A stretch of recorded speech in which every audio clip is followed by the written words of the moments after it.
தளிர் நேயர்கள் அனைவருக்கும் வணக்கம். நம்ம இந்த பதிவில் என்ன பார்க்க போகிறோன்னா 200 பிராய்லர் கோழியை வச்சு நம்ம எப்படி பவுல்ட்ரி ஃபார்மிங் அமைக்க முடியும், அதுக்கு நம்ம இன்வெஸ்ட்மெண்ட் எவ்வளோ இருக்கணும், அதுலேருந்து நம்மளுக்கு லாபம் எவ்வளோ கிடைக்குன்னு பற்றி நம்ம இன்றைக்கி பார்க்க போகிறோம். வாங்க பார்க்கலாம்.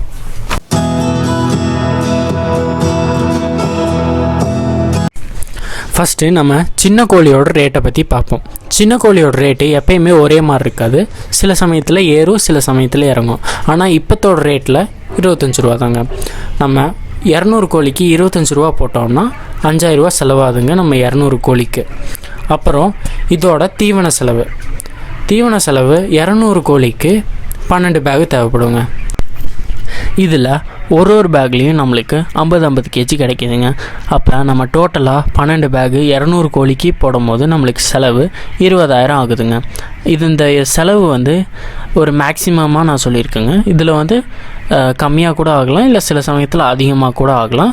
மார்க்கெட்டில் என்ன நிலவரமோ அதை பொறுத்து உங்களுக்கு ஃபீடு கிடைக்குங்க. அப்புறம் இதில் மெடிசனும் மித்த செலவை பற்றி பார்த்தோம்னா நம்மளுக்கு 800 ரூபா தாங்க செலவாகும் இந்த 200 கோழிக்கு. அப்போ நம்ம இந்த 200 கோழி வாங்கி அதுக்கு ஃபீடு தந்து அதுக்கு மெடிசன் மற்ற செலவெல்லாம் பார்த்தோம்னா நம்மளுக்கு டோட்டலாக 25800 ரூபா செலவாகுதுங்க அதை 2 கிலோ ஆக்கிறதுக்கு. அப்புறம் நம்மளுக்கு 200 சிக்ஸும் நம்மளுக்கு உயிர் வாழும்னு நம்ம சொல்ல முடியாது. சில சிக்ஸு மோர்டாலிட்டி இல்லை அதுக்கு ஏதாச்சும் நோய் வரும், இல்லை வெயில்னால சாகிறதுக்கு வாய்ப்பு இருக்குதுங்க. நம்மளுக்கு டோட்டலாக 204 சிக்ஸை தருவாங்க. ஏன்னா ஒரு 100 சிக்ஸுக்கும் நம்மளுக்கு 2 சிக்ஸு ஃப்ரீ தருவாங்க. அப்போ நம்ம டோட்டலாக 204 சிக்ஸு கிடைக்குங்க. அதில் நம்ம ஒரு 12 சிக்ஸு செத்துருச்சு, இல்லை மோர்டாலிட்டி இல்லை வெயில்னால செத்துருச்சுன்னு வச்சிங்கன்னா நம்மளுக்கு 192 சிக்ஸு நம்மளுக்கு உயிரோடு இருக்குங்க. 192 சிக்ஸுக்கும் நம்ம 2 கிலோ போட்டிங்கன்னா நமக்கு 384 கேஜி கிடைக்குங்க.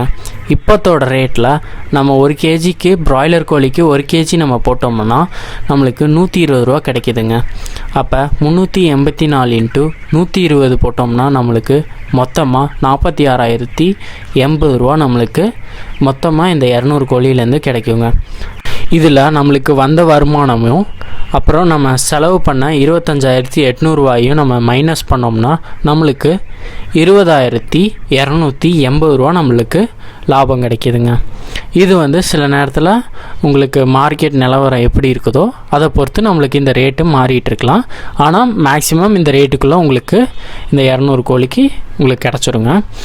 அப்புறம் உங்களுக்கு இன்னொரு பெஸ்ட்டு அட்வைஸ் என்னென்னா, பவுல்ட்ரி ஃபார்மிங் ஆரம்பிக்கும் போது நீங்கள் சம்மர் சீசனில் ஆரம்பிங்க. சம்மர் சீசனில் ஆரம்பிக்கும் போது உங்களுக்கு சிக்ஸோட டிமாண்ட் நிறையா இருக்கும். அப்போ உங்களுக்கு சிக்ஸும் கம்மி ரேட்டில் கிடைக்கும். விற்பனை பண்ணும்போது உங்களுக்கு நல்ல ரேட்லேயும் உங்களுக்கு காசு கிடைக்கும். அதனால் நீங்கள் சம்மர் சீசனில் ஆரம்பிங்க. அதுவும் இல்லாமல் நீங்கள் ஆரம்பிக்கும் போது ரொம்ப கொஞ்சம் கம்மியாக ஆரம்பிங்க. கம்மியான ஒரு 200லேருந்து 500க்குள்ளே வச்சு ஆரம்பிங்க. அப்போ தான் நீங்கள் ஒரு டைம் மெடிசனு இல்லை ஃபீடு தரும்போது உங்களுக்கு தெரியுங்க எவ்வளோ செலவாகுதுன்னு.